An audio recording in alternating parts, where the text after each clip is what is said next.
રવિવારે સુરેશ દાદાએ પરસેવો છોડાવી દીધો 42 ડિગ્રી સાથે ગરમીનો તાંડવ। રાજ્યમાં આકરી ગરમીનો પ્રકોપ શરૂ થઈ ચૂક્યો છે। રવિવારે તો સુરત દાદા એવા આકરા પાણીએ જોવા મળ્યા કે મોટાભાગના શહેરોમાં તાપમાનનો પારો 40 ડિગ્રીને પાર પહોંચી ગયો, જેના કારણે લોકો પરસેવે રેબઝેબ થયા।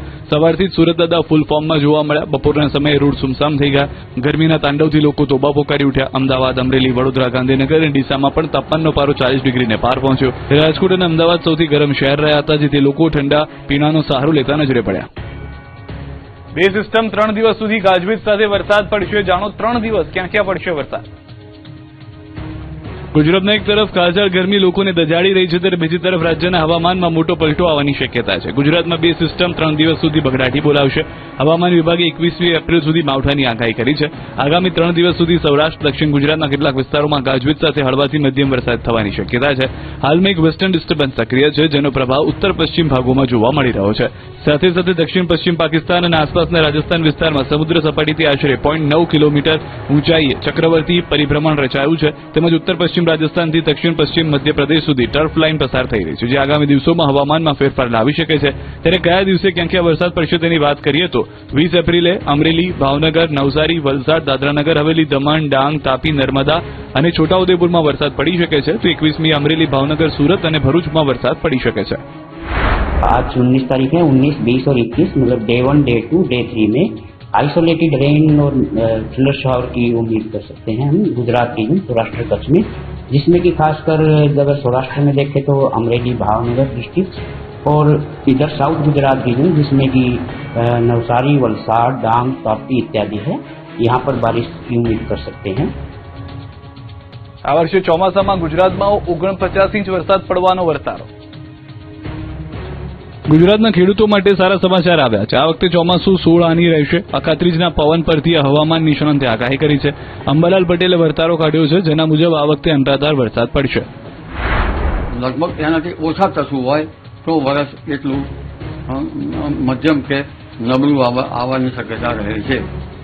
અને પરસાળ ઉત્તર તરફ જાય તો એનો અર્થ એ થયો કે સૂર્ય હિન્દ મહાસાગર તરફ નમેલો છે।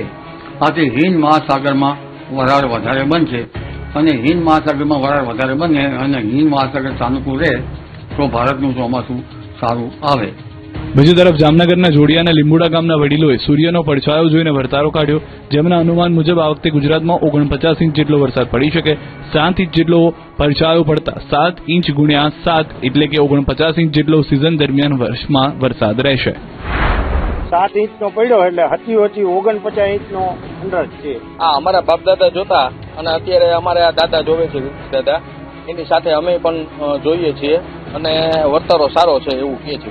દર વર્ષે અમારા અનુભવ પ્રમાણે વર્ષ સારું જ આવે છે અને અત્યારે સારું થશે એવો અમારો અંદાજ છે। અરવલ્લી જિલ્લાના ધરતીપુત્રોને વર્ષો જૂની પરંપરા મુજબ નવા કૃષિ વર્ષના શ્રી ગણેશ કર્યા। અખાત્રીજ એટલે કે અક્ષય તૃતીયાના પવિત્ર દિવસે અરવલ્લીમાં અત્ર તત્ર સર્વત્ર આજે ખેતરોમાં ઉત્સાહનો માહોલ જોવા મળ્યો। ખાસ કરીને ઇસરોલ પંથકમાં સૌ ભૂમિપુત્રો નવા પોશાક પહેરી બળદોના શિંગડા રંગી અને તેમને શણગારીને ખેતરે પહોંચ્યા। ભલે આજે ટ્રેક્ટર જેવા આધુનિક સાધનો આવ્યા હોય, પરંતુ પરંપરા મુજબ ખેડૂતોએ લાકડાના હળ અને બળદ સાથે ચાસ પાડી મુહૂર્ત કર્યું। હળ અને બળદોને કુમકુમ તિલક કરી મોં મીઠું કરાવી ખેડૂતોએ સામૂહિક રીતે ખેતર ખેડ્યું। આ પ્રસંગે ખેતરમાં ઘઉં, મકાઈ, બાજરી, મઠ અને મગ જેવા 7 ધાન્યનું વાવેતર કરી આગામી વર્ષ સારું જાય તેવી પ્રાર્થના કરવામાં આવી। પરંપરાગત રીતે કંસાર જમીને ખેતરે નીકળેલા ખેડૂતોમાં નવા વર્ષના આયોજનનો ભારે ઉમંગ જોવા મળ્યો। આ હળોતરા સાથે જ અરવલ્લીમાં નવા કૃષિ વર્ષનો વિધિવત રીતે પ્રારંભ થયો છે। નારી શક્તિ સુધારા બિલ મુદ્દે ભાજપે કોંગ્રેસને ઘેરી, સીએમએ કર્યા પ્રહાર। નારી શક્તિ અધિનિયમ સુધારા બિલ લોકસભામાં પાસ નહીં થતા હવે ભાજપે કોંગ્રેસને ઘેરવાનું શરૂ કર્યું। ત્યારે સીએમ ભૂપેન્દ્ર પટેલ, પ્રદેશ પ્રમુખ જગદીશ વિશ્વકર્માએ પણ આ બિલને લઈને કોંગ્રેસ પર પ્રહાર કર્યા।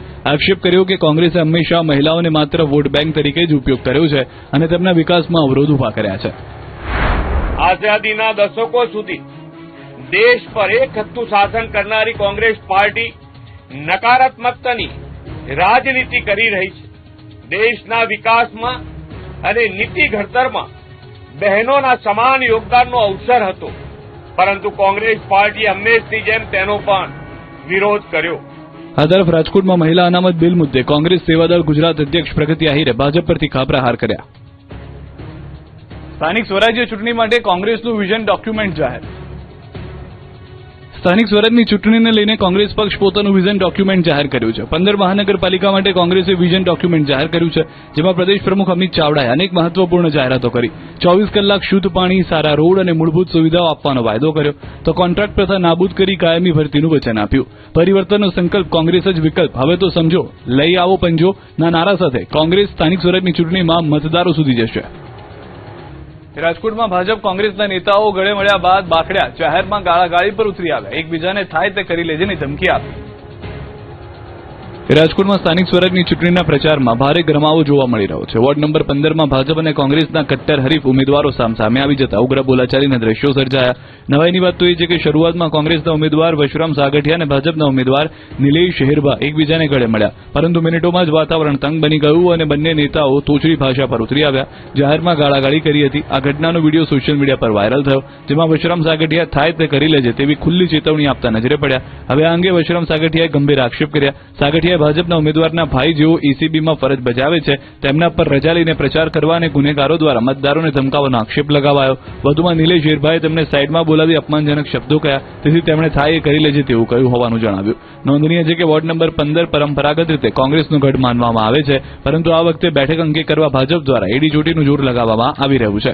ભાજપના આક્રમક પ્રચાર અને કોંગ્રેસના પોતાના ગઢને બચાવવાના પ્રયાસ વચ્ચે ઉમેદવારો વચ્ચેનો આ સંઘર્ષ હવે ચર્ચાનો વિષય બન્યો છે.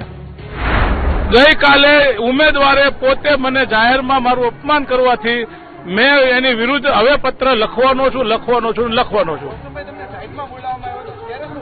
સાઈડમાં બોલાવીને એક પ્રકારની ધમકીની ભાષા વાપરતા હતા, એટલે મેં કીધું તારે થાય કર લે. એવો આ બહેનો ઉભા છે એટલે મારે બોલી ન શકાય એવી વાત છે ભાઈ. વડોદરામાં ભાજપના નેતાઓ સામે લોકોનો ગુસ્સો આસમાને. વડોદરા મહાનગરપાલિકાની આગામી ચૂંટણીને લઈને ભાજપના નેતાઓને પ્રચાર કરવામાં પરસેવો છૂટી રહ્યો છે. મહાનગરપાલિકામાં છેલ્લી 6 ટર્મથી ભારતીય જનતા પાર્ટીનું શાસન છે, પરંતુ હજુ અમુક વોર્ડમાં પાયાના કામ થયા નથી, એટલે લોકો આ વખતે બદલો લેવાના મૂડમાં છે. ત્યારે વોર્ડ નંબર 10માં ભાજપના ઉમેદવારો સામે અનોખી રીતે વિરોધ પ્રદર્શન જોવા મળી રહ્યું છે. ફરી એકવાર માસ્ક મેને ભાજપના ઉમેદવાર નીતિન દોંગાને નિશાન બનાવ્યા હોવાની આશંકા છે. એટલે કે કેટલીક સોસાયટીમાં ભાજપના ઉમેદવારના ફોટા પર ચોકડીને નિશાન સાથેના પેમ્ફલેટ પરસાદ થઈ ગયો હોય તેવા દ્રશ્યો સર્જાયા. વોર્ડ નંબર 10માં આવેલા મકરંદ દેસાઈ રોડ, સ્વામિનારાયણ ટેમ્પલ પાસેની અભિષેક સોસાયટી સહિતના વિસ્તારોમાં ભાજપના ઉમેદવારો સામે પેમ્ફલેટનો વરસાદ થતો જોવા મળ્યો. પૂર્વ કોર્પોરેટર અને હાલના ઉમેદવાર નીતિન દોંગા તેમજ અવની સ્ટેમ્પવાળાના ફોટા પર ચોકડીનું નિશાન મારીને આક્રોશ વ્યક્ત કર્યો. છેલ્લા 5 વર્ષમાં વિસ્તારમાં કોઈ કામ થયા નથી, તો ફરીથી વોટ શા માટે આપવો ના પોસ્ટર્સ લાગ્યા. આ તરફ વડોદરાના અકોટાની કૈલાશ પાર્ક સોસાયટીના લોકોએ પણ આક્રોશ ઠાલવ્યો. સોસાયટીમાં બેઠક માટે ગયેલા નેતાઓને લોકોએ આકરા સવાલ કર્યા, જૂના પ્રશ્નોનું નિરાકરણ લાવવા જણાવ્યું. લોકોએ કહ્યું કે 30 વર્ષથી અમે ત્યાં જ છીએ. રહીશોનો મિજાજ જોઈ નેતાઓ પણ મૂંઝવણમાં મુકાયા. તો છોટાઉદેપુરના નસવાડીમાં ચૂંટણી પ્રચાર માટે પહોંચેલા ધારાસભ્ય અભયસિંહ તડવીને મતદારોએ લીધા આડે હાથ. ધારાસભ્ય અને મતદારો વચ્ચે ઉગ્ર બોલાચાલી થઈ. આયુષ્માન કાર્ડ કઢાવવા માટે પડતી મુશ્કેલીઓને લઈને મતદારે રજૂઆત કરતા ધારાસભ્ય ઉકળી ગયા અને મતદારોએ પણ વેધક સવાલો કરી નાખતા ઉગ્ર બોલાચાલી થઈ. રાજકોટમાં 2.5 લાખ રઘુવંશીઓનું ભાજપ સામે નોટાના શસ્ત્રનો ઉપયોગ કરશે. 6ની સામે માત્ર 3 ટિકિટ મળશે. રાજકોટમાં સ્થાનિક સ્વરાજ્યની ચૂંટણીને હવે ગણતરીના દિવસો જ બાકી છે, ત્યારે રઘુવંશી સમાજ ટિકિટ ફાળવણીમાં થયેલા અન્યાય મુદ્દે ભાજપ સામે મેદાને પડ્યા છે. રઘુવંશી યુવા શક્તિ સંઘના નેજા હેઠળ સભા મળી હતી, જેમાં મોટી સંખ્યામાં રઘુવંશી સમાજના લોકો ઉમટી પડ્યા અને ડોક્ટર દર્શિતાબેન શાહ હાય જ્યાં રઘુવંશી ઉમેદવાર નથી ત્યાં અમારો વોટ, નોટાને અને ટિકિટ અમારી કાપી, ભૂલ તમે મોટી કરી જેવા સૂત્રો લખેલા પ્લેકાર્ડ સાથે ઉગ્ર વિરોધ પ્રદર્શિત કરવામાં આવ્યો. સમાજના અગ્રણીઓએ ચીમકી આપી હતી કે જો અન્યાય ચાલુ રહેશે તો 2027ની વિધાનસભાની ચૂંટણીમાં ગુજરાતના 40 લાખ રઘુવંશીઓ ભાજપ વિરુદ્ધ મતદાન કરી નવો ઇતિહાસ રચશે. અંતમાં ઉપસ્થિત લોકોએ રઘુવંશી સમાજની શપથ પત્રિકા વાંચી ભાજપને મત ન આપવા સોગંદ લીધા. આક્ષેપ કરાયો કે પશ્ચિમ વિધાનસભામાં ધારાસભ્ય ડોક્ટર દર્શિતાબેન શાહે પોતાના અંગત સ્વાર્થ માટે વોર્ડ નંબર 1, 2 અને 3માં રઘુવંશી સમાજના મૂર્તિઓની ટિકિટ કાપી છે. નોંધનીય છે કે રાજકોટના 18 વોર્ડમાં અંદાજિત 75,000 જેટલા મતદારો રઘુવંશી સમાજના છે, ત્યારે હવે આ સમાજને ભાજપ મનાવશે નહીં તો ચૂંટણીમાં મોટો ફટકો પડી શકે છે.